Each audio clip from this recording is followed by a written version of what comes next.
Great friends பார்த்தீங்கன்னா Honda Amaze இந்த வண்டியில் வந்து பார்த்தீங்கன்னா ஆயில் கூலரோட பிளேட்டில் தான் வந்து பார்த்தீங்கன்னா ஆயில் லீக் ஆகுது. இப்போ அதுதான் இந்த வீடியோவில் போடுறேன் பாருங்கள் ஃப்ரெண்ட்ஸ். இந்த ஆயில் கூலரோட பிளேட்டை ரிமூவ் பண்ணுறதுக்கு ரேடியேட்டர் எல்லாமே நான் ரிமூவ் பண்ணுறேன். அதே மாதிரி இந்த ஆல்டர்னேட்டரை வந்து பார்த்தீங்கன்னா நான் ரிமூவ் பண்ணுறேன். ஏன்னா வாட்டர் பம்போட மவுண்டிங்காக ஏசியோட மவுண்டிங்காக வந்து பார்த்தீங்கன்னா இந்த ஆயில் கூலருக்கு உங்களுக்கு முன்னாடி இருக்கும். அதெல்லாம் ரிமூவ் பண்ணால் தான் நீங்கள் ரிமூவ் பண்ண ஆயில் கூலர் பிளேட்டை ரிமூவ் பண்ண முடியும். இந்த அமேஸோட இந்த ஆயில் கூலர் பிளேட்டை இப்போ நான் ரிமூவ் பண்ணுறதுக்கு ஏசி கம்ப்ரஸரும் வந்து பார்த்தீங்கன்னா ரிமூவ் பண்ணி தான் ஆகணும். இதுக்கப்புறம் வாட்டர் பம்பை வந்து பார்த்தீங்கன்னா நான் செப்பரேட்டாக நான் ரிமூவ் பண்ணல.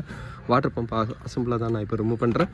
வாட்டர் பம்போட இந்த இடத்துல வந்து பார்த்தீங்கன்னா ஒரு போல்டு வரும். இப்போ நான் இதையும் ரிமூவ் பண்ணுறேன்.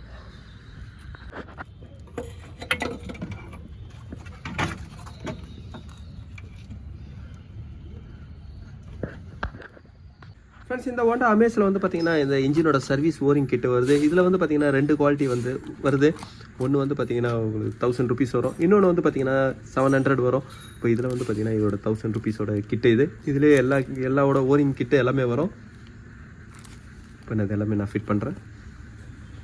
ஃப்ரெண்ட்ஸ், இப்போ இன்ஜின் சைடை வந்து பார்த்தீங்கன்னா நான் இப்போ க்ளீன் பண்ணிட்டேன். இப்போ இந்த ஆயில் கூலர் பிளேட்டை நான் ஃபிட் பண்ணுறேன். இந்த ஒரு இன்ஜினில் வந்து பார்த்தீங்கன்னா ஆயில் கூலர் அசம்பிள் இந்த இடத்துல வரும். ஆயில் கூலர்னால இன்ஜினோட கம்ப்ளைண்ட் அதிகமாக உங்களுக்கு வரும்பொழுது கம்பெனி வந்து பார்த்தீங்கன்னா அதை பிளாக் பண்ணிடுறாங்க.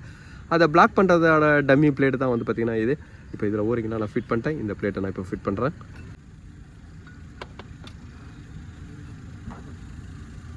ஃப்ரெண்ட்ஸ், வாட்டர் பம்பை நீங்கள் அசம்பிளாக நீங்கள் ரிமூவ் பண்ணுறது வந்து பார்த்திங்கன்னா இன்னும் உங்களுக்கு ஈஸியான வே தான் இருக்கும். ஏன்னா வாட்டர் பம்பு தனியாகவும் அதோட ப்ராக்கெட் தனியாகவும் நீங்கள் ரிமூவ் பண்ணும்போது வந்து பார்த்திங்கன்னா ரொம்ப கஷ்டமாக இருக்கும்.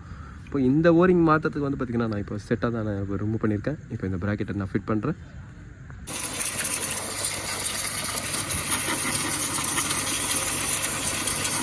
ஃப்ரெண்ட்ஸ், இந்த ஹோண்டா அமேஸில் வந்து பார்த்திங்கன்னா ஆயில் கூலர் பிளேட் எல்லாமே நான் ஃபிட் பண்ணிட்டேன். இப்போ இங்கே ஃபுல்லாக இந்த இடமும் வந்து பார்த்திங்கன்னா நான் க்ளீன் பண்ணிவிட்டேன்.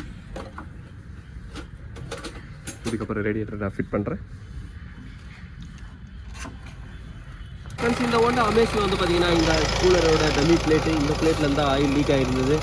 அந்த ஒர்க்கை தான் நான் இதில் பண்ணேன். அதுக்காக வந்து பார்த்தீங்கன்னா alternator, water pump, AC compressor மூணுமே வந்து பார்த்தீங்கன்னா நான் ரிமூவ் பண்ணிவிட்டு தான் இந்த கூலரோட ஓரிங்கை நான் சேஞ்ச் பண்ணேன்.